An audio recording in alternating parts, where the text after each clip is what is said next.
Hello दोस्तों, मैं विकास आप सभी का आपके अपने YouTube channel the GK Guru academy पर स्वागत करता हूं।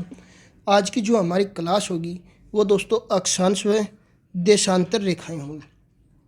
दोस्तों, पृथ्वी पर किसी भी स्थान विशेष की जानकारी प्राप्त करने के लिए हमें अक्षांश व देशांतर रेखाओं की आवश्यकता होती है। ठीक है दोस्तों, आवश्यकता होती है। तो दोस्तों, पृथ्वी पर दो प्रकार की रेखाएं खींची जाती हैं। एक तो दोस्तों अक्षांश रेखाएं होती हैं।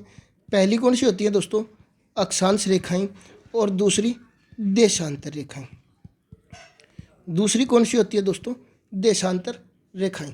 दोस्तों, अक्षांश रेखाएं होती हैं वो पश्चिम से पूर्व में खींची जाती हैं। पश्चिम से पूर्व में। और जो देशांतर रेखाएं होती हैं ये उत्तर से दक्षिण में खींची जाती हैं। ठीक है दोस्तों, उत्तर से दक्षिण में खींची जाती हैं। ठीक है दोस्तों, ठीक है दोस्तों, ये हमारा क्या है? ग्लोब अर्थात पृथ्वी की आकृति है गोलाकार। ठीक है दोस्तों, पृथ्वी को दो भागों में बांटने वाली पृथ्वी को बराबर दो भागों में बांटने वाली रेखा दोस्तों 0 डिग्री अक्षांश रेखा कहलाती है। क्या कहलाती है दोस्तों? 0 डिग्री अक्षांश रेखा। दोस्तों, इस 0 डिग्री अक्षांश रेखा को कौन सी रेखा कहलाती है दोस्तों? 0 डिग्री अक्षांश रेखा। ठीक है दोस्तों, कौन सी कहलाएगी? 0 डिग्री अक्षांश रेखा।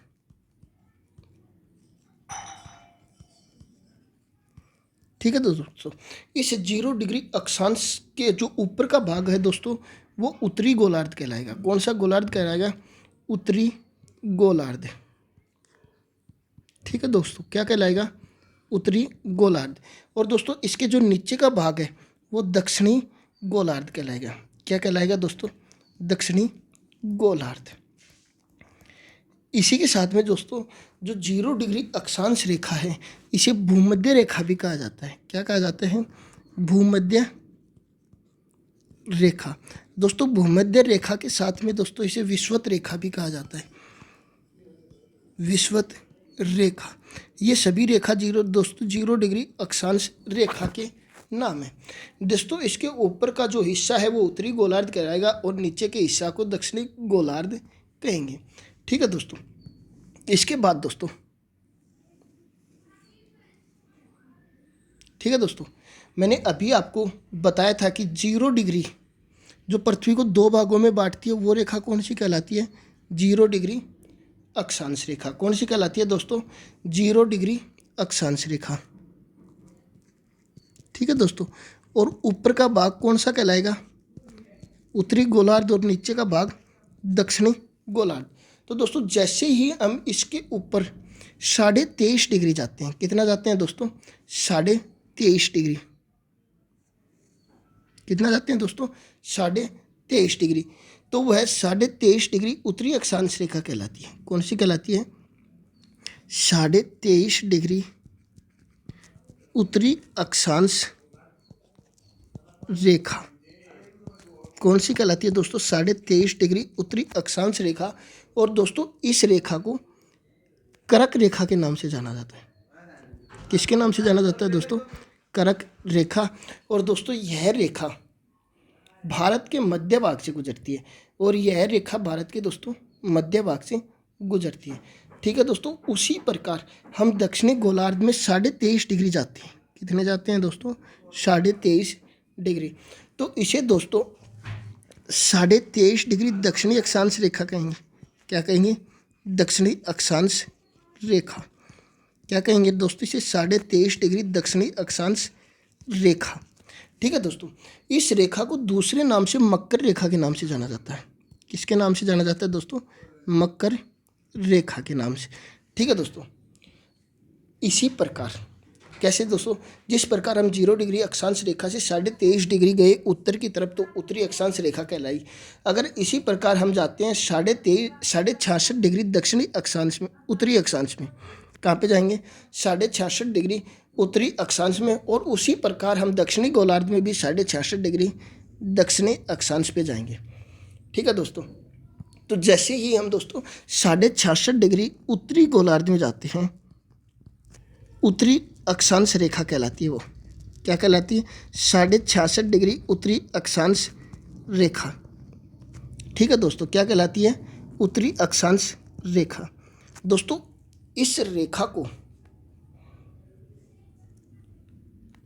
आर्कटिक वर्त रेखा कहा जाता है। क्या कहते हैं दोस्तों? आर्कटिक वर्त रेखा। ठीक है दोस्तों, यहाँ तक कोई प्रॉब्लम? और दोस्तों जो हमारी दक्षिणी गोलार्ध में 66.5 डिग्री दक्षिणी अक्षांश रेखा है, कौन सी है दोस्तों? 66.5 डिग्री दक्षिणी अक्षांश रेखा। तो दोस्तों इस रेखा को दोस्तों अंटार्कटिक वर्त रेखा कहते हैं। अंटार्कटिक वर्त रेखा कहा जाता है। ठीक है दोस्तों, क्या कहा जाता है? अंटार्कटिक वर्त रेखा। दोस्तों उत्तरी गोलार्ध में 90 डिग्री पर जो हमारा उत्तरी बिंदु है उसे कहते हैं हम उत्तरी ध्रुव बिंदु। क्या कहते हैं दोस्तों? उत्तरी ध्रुव बिंदु। ठीक है दोस्तों, एक कहाँ पे है दोस्तों? 90 डिग्री उत्तरी अक्षांश पर। कहाँ पर है दोस्तों? ये 90 डिग्री उत्तरी अक्षांश पर। ठीक है दोस्तों, उसी प्रकार दोस्तों 90 डिग्री दक्षिणी अक्षांश पर दोस्तों दक्षिणी ध्रुव बिंदु है। क्या है दोस्तों? दक्षिणी ध्रुव बिंदु। ठीक है दोस्तों, यहाँ तक कोई प्रॉब्लम नहीं होनी चाहिए। फिर से मैं आपको बता रहा हूँ दोस्तों, पृथ्वी को दो भागों में बांटने वाली जो रेखा है 0 डिग्री अक्षांश रेखा, जिसे भूमध्य रेखा कहते हैं। जिसे क्या कहते हैं दोस्तों? भूमध्य रेखा। दोस्तों भूमध्य रेखा पृथ्वी को दो भागों में बांटती है, बराबर भागों में। इसके ऊपर का भाग उत्तरी गोलार्ध कहलाएगा, इसके नीचे का भाग दक्षिणी गोलार्ध कहलाएगा। दोस्तों उत्तरी गोलार्ध में 23.5 डिग्री उत्तरी अक्षांश रेखा को कर्क रेखा कहा जाता है, और उसी प्रकार 66.5 डिग्री उत्तरी अक्षांश रेखा को आर्कटिक वर्त रेखा कहा जाता है। ठीक है दोस्तों, और 90 डिग्री जो उत्तरी अक्षांश है उसे उत्तरी ध्रुव बिंदु कहा जाता है। अब दोस्तों भूमध्य रेखा से दक्षिणी गोलार्ध में 23.5 डिग्री दक्षिणी अक्षांश रेखा को दोस्तों मकर रेखा कहा जाता है, और दोस्तों दक्षिणी गोलार्ध में 66.5 डिग्री दक्षिणी अक्षांश रेखा को अंटार्कटिक वर्त रेखा कहा जाता है, और जो 90 डिग्री दक्षिणी अक्षांश है उसे दक्षिणी ध्रुव बिंदु के नाम से जाना जाता है। ठीक है दोस्तों, यहाँ तक कोई प्रॉब्लम? इसके बाद दोस्तों पृथ्वी पर दो ध्रुव होते हैं। पृथ्वी पर कितने ध्रुव हैं? 2 ध्रुव हैं। पृथ्वी पर 2 ध्रुव हैं। ठीक है दोस्तों, कितने ध्रुव हैं? 2। एक तो उत्तरी ध्रुव है, एक कौन सा होगा दोस्तों? उत्तरी ध्रुव है, और दूसरा हमारा दक्षिणी ध्रुव है। दूसरा कौन सा होगा? दक्षिणी ध्रुव है। ठीक है दोस्तों, फिर से हम एक बार पृथ्वी का हमारा चित्र बनाते हैं। जैसे ये हमारी क्या हो गई? सॉरी, 1 मिनट, इसको करते हैं। ये हमारी पृथ्वी हो गई। ये हमारी क्या हो गई? पृथ्वी हो गई। दोस्तों इसको बराबर भागों में बांटने वाली रेखा कौन सी कहलाती है? भूमध्य रेखा कहलाती है। कौन सी रेखा कहलाती है? भूमध्य रेखा। कौन सी रेखा कहलाती है दोस्तों? भूमध्य रेखा। ठीक है दोस्तों, भूमध्य रेखा पृथ्वी को 2 भागों में बांटती है, ऊपर का भाग उत्तरी गोलार्ध और नीचे का भाग दक्षिणी गोलार्ध। दोस्तों यहाँ पे जो हमारा ये जो गोलार्ध है ये दोस्तों उत्तरी गोलार्ध है, सॉरी ये उत्तरी ध्रुव बिंदु है। कौन सा है दोस्तों? उत्तरी ध्रुव। ये कौन सा है हमारा दोस्तों? उत्तरी ध्रुव। और कहाँ पे है दोस्तों? 90 डिग्री उत्तरी अक्षांश पे। कहाँ पे है दोस्तों? 90 डिग्री उत्तरी अक्षांश पे। और जो ये गोलार्ध है ये हमारा उत्तरी गोलार्ध है। कौन सा है? उत्तरी गोलार्ध। ठीक है दोस्तों, ये हमारा कौन सा गोलार्ध है? दक्षिणी गोलार्ध।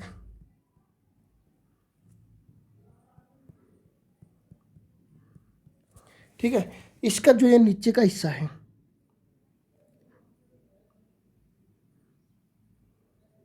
ठीक है दोस्तों, ये क्या है, दक्षिणी ध्रुव है। ये क्या है हमारा दक्षिणी ध्रुव है। यहाँ पे क्या है दोस्तों 90 डिग्री दक्षिणी अक्षांश रेखा, 90 डिग्री दक्षिणी अक्षांश यहाँ पे रेखा नहीं है, क्या है बिंदु है। सबसे पहले दोस्तों उत्तरी ध्रुव की जो खोज की गई वो रॉबर्ट पियरे ने की। किसने की दोस्तों, रॉबर्ट पियरे ने। कब की दोस्तों, 1909 में की। और दोस्तों यह यूएसए का निवासी था, संयुक्त राज्य अमेरिका का रहने वाला रॉबर्ट पियरे था। इसने उत्तरी ध्रुव की खोज की। दोस्तों इसके बाद आता है हमारा दक्षिणी ध्रुव। दक्षिणी ध्रुव की जो खोज की गई आर एमंडसन ने। किसने की, रॉबर्ट एमंडसन नामक व्यक्ति ने दोस्तों दक्षिणी ध्रुव की खोज की थी। और कब की थी ये, 1911 में की थी। कब की थी दोस्तों, 1911 में इसने खोज की। और यह दोस्तों नॉर्वे का निवासी था, नॉर्वे का रहने वाला ये था। और इसने दक्षिणी ध्रुव की क्या की, खोज की। ठीक है दोस्तों, यहाँ तक कोई प्रॉब्लम। तो दोस्तों जो हमारे टोटल अक्षांश बिंदु हैं, टोटल जो अक्षांश बिंदु हैं दोस्तों वो हमारे 181 हैं। कितने हैं दोस्तों, 181। और दोस्तों टोटल जो अक्षांश रेखाएं हैं, टोटल जो अक्षांश रेखाएं हैं वो दोस्तों 179 है। वो कितनी है दोस्तों, 179 है। टोटल अक्षांश 181 हैं और टोटल अक्षांश रेखाएं 179 है। ठीक है दोस्तों। दोस्तों दो अक्षांशों के मध्य अंतर 111 किलोमीटर का है दोस्तों। कितना है, 111 किलोमीटर का है। दो अक्षांशों के मध्य दोस्तों जो अंतर है वो कितना है, 111 किलोमीटर का। ठीक है दोस्तों। अब दो अक्षांशों के जो मध्य अंतर है, ठीक है, इस अंतर को जोन कटिबंध कहा जाता है। क्या कहा जाता है दोस्तों, जोन कटिबंध। दोस्तों सभी अक्षांश रेखाएं समानांतर हैं, सभी अक्षांश रेखाएं आपस में क्या है दोस्तों, समानांतर। इसी के साथ दोस्तों अब हमारी आती हैं देशांतर रेखाएं। कौन सी रेखाएं आती हैं, देशांतर रेखाएं। दोस्तों मैंने आपको अभी अभी बताया था कि देशांतर रेखाएं उत्तर से दक्षिण में खींची जाती हैं। किस में खींची जाती हैं, उत्तर से दक्षिण में। ठीक है दोस्तों। देशांतर रेखाओं की संख्या दोस्तों 360 है। कितनी है दोस्तों, 360। दोस्तों इनमें से 0 डिग्री देशांतर रेखा को प्रधान समय रेखा कहा जाता है। जो 0 डिग्री देशांतर रेखा है दोस्तों इसे प्रधान समय रेखा कहा जाता है। क्या कहा जाता है दोस्तों, प्रधान समय रेखा। ठीक है। जो ये प्रधान समय रेखा है दोस्तों यह पूरे विश्व का समय निर्धारित करती है, विश्व का समय निर्धारित करती है दोस्तों ये। ठीक है दोस्तों।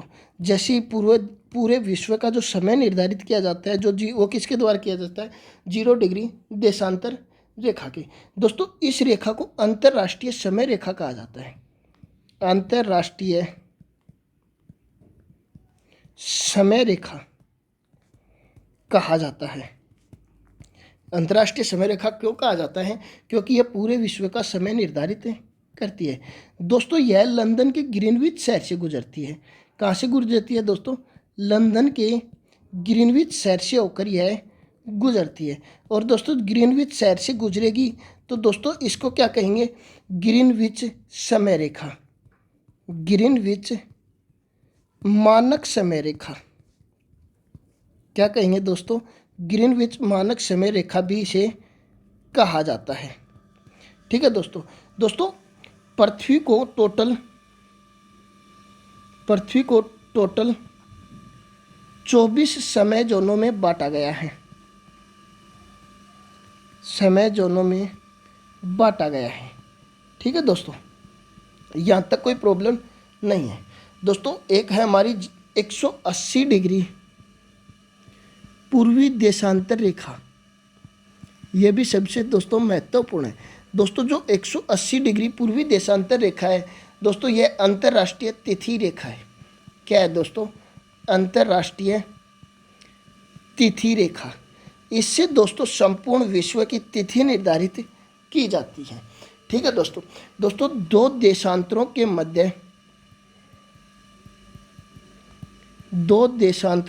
मध्य दूरी दोस्तों 111.3 किलोमीटर की होती है। कितनी होती है दोस्तों? 111.3 किलोमीटर। दोस्तों दो देशांतरों के मध्य अंतर को गोरे कटिबंध कहा जाता है। क्या कहा जाता है दोस्तों? गोरे कटिबंध कहा जाता है। ठीक है दोस्तों, यहाँ तक कोई प्रॉब्लम?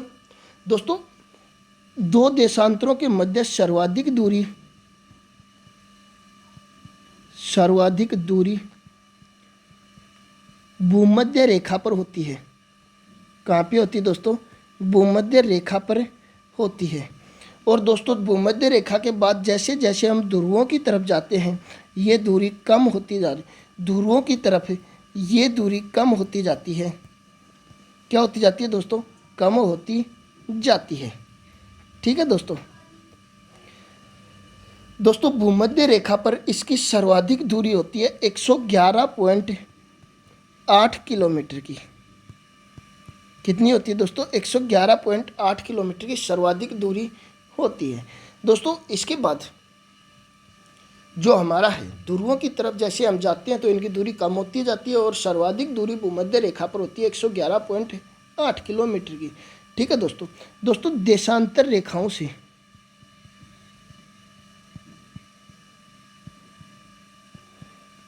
समय निर्धारित किया जाता है। क्या निर्धारित किया जाता है दोस्तों? समय निर्धारित किया जाता है। ठीक है दोस्तों। और जो अक्षांश रेखाएं होती हैं दोस्तों, अक्षांश रेखाओं से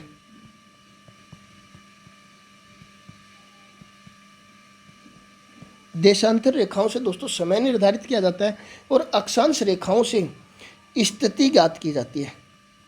स्थिति ज्ञात की जाती है। ठीक है दोस्तों, यहाँ तक कोई प्रॉब्लम? दोस्तों पृथ्वी पर एक देशांतर रेखा को पार करने में 4 मिनट का समय लगता है। पृथ्वी को एक देशांतर रेखा को पार करने में कितने मिनट का समय लगता है दोस्तों? 4 मिनट का। ठीक है दोस्तों। और इसी के साथ एक देशांतर को पार करने में पृथ्वी 111.3 किलोमीटर की दूरी तय करती है। ठीक है। और इसी के साथ एक देशांतर रेखा को पार करने के लिए पृथ्वी को अपने अक्ष पर 1 डिग्री झुकना पड़ता है। 1 डिग्री क्या करना पड़ता है? झुकना पड़ता है। अर्थात एक देशांतर को पार करने में पृथ्वी अपने अक्ष पर 1 डिग्री झुक जाती है। ठीक है दोस्तों। दोस्तों भूमध्य रेखा